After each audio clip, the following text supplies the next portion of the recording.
You have to be willing to access joy, even in adversity. And that is the quote of the day.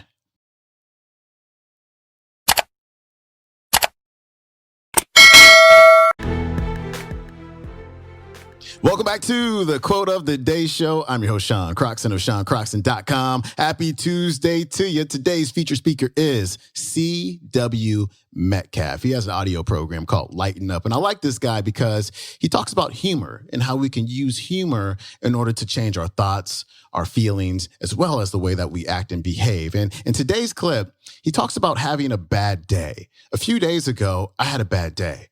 And I couldn't identify the reason why I was having a bad day. I was just having a bad day. And you know what? It's okay to have a bad day because I think he says it in this clip, the bad days make us appreciate the really good days. And I can remember, if you've been listening to my other podcasts and following my stuff for a while, you know that maybe 10 years ago, I used to be on an antidepressant.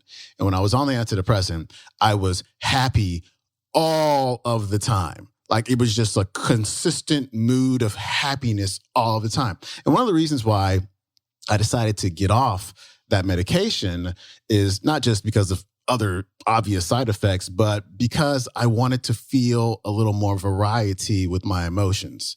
Because I was happy every day, I just didn't appreciate anymore. It was just the same thing every day. And so I can appreciate the down days as much as the good days. And so in this clip, CW talks about what a bad day really means. He also gives you 3 steps for dealing with blues. And here's CW. So I don't want you to use the word depressed lightly. I want to give you a list of common absence experiences of humor. So that when you're feeling bad, you can look at it and say, well, that's what this is. And each one of these has a specific solution. First of all, there's the blahs, bad days. Everybody has bad days. Nobody knows why.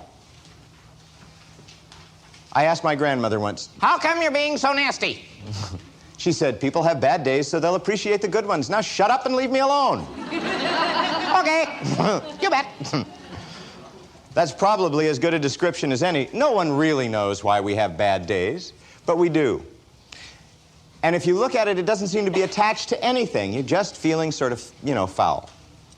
Astrology evolved to try and explain bad days.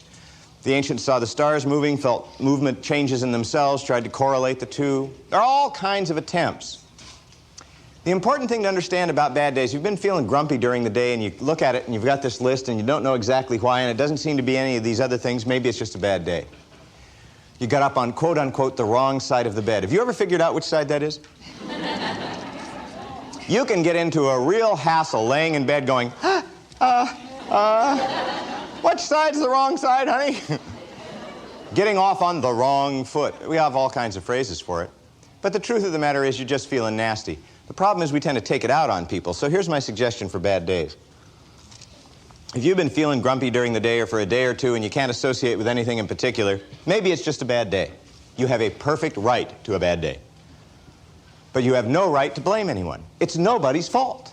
If everything in your life was perfect and you had all the money you think you wanted and everybody loved you and, an angel came down to your bedside every morning and said, here's a list of what you're supposed to do today, and you had no doubt about how to live your life, you'd still have bad days.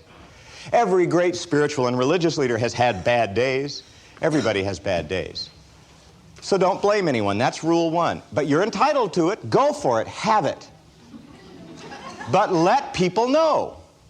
I have a little button that I haven't had to wear for quite a long time that a member of my staff gave me some time ago. Said, wear this when you're having a bad day so we'll know. Okay? It's a little red button with white letters, says, back off, fish breath. And when I was having a bad day, I'd wear it. It would remind me that this is just a bad day. It's not the end of the world. And it would let the people I'm working with know, look, I'm going to be screaming and hollering today. Just live with it, all right? I'll live with yours. You live with mine. I'm just feeling grumpy today. So you got an option. Go ahead and have it, but you can't blame anybody. If you don't want to have a bad day, most of the people I have talked to, the exercises we've been doing, you can just step into a secret little alcove somewhere where nobody can see you and run through the physical exercises. The stand, breathe, and smile. The howl for joy. The shaken face. Just try doing the physical exercises and see what happens to your bad day. You can blow it right out of the water if you choose to, by your own actions. A lot more serious than a bad day is what I call the blues. In psychology, it's called situational adjustment to loss in adult life. It's loss-related, and we're all going to lose things. You get the blues when you're in a relationship and it breaks up. You've lost that relationship. You get the blues. You feel bad. That's normal. You're supposed to feel bad. Maybe you move from one town to another and you've lost a whole set of friends. You've got to start all over again. You get the blues. You feel down for a while. Sometimes it can be more serious. You can wake up in the middle of the night staring at the ceiling, and the question occurs to you, is this really what I wanted to do with my life? Do I really care about this? And you start to lose hope and lose faith, and you lose touch with the dream. And that's a serious case of the blues. It's loss related to other than death. The trick about the blues is this. There's no way you're going to avoid those loss experiences. So you have to cope with them, but first you have to identify that's what's going on. I want to give you a mechanism for coping with the blues that works for most people. It's certainly worth trying. You're going along in your life and you have a drop-off experience like this, and then you level off. Maybe even start to recover a little bit, but guess what? You're going to have more than one loss experience in the course of your life. And if you don't learn how to cope with it, it can become a far more serious condition. I'm going to give you a three-step mechanism just to try. When you have some loss experience in your life, now I am not talking about the loss to death of someone you love. That's a different experience we'll deal with in a moment. A job loss. A relationship loss, friends, dreams. I want you to try.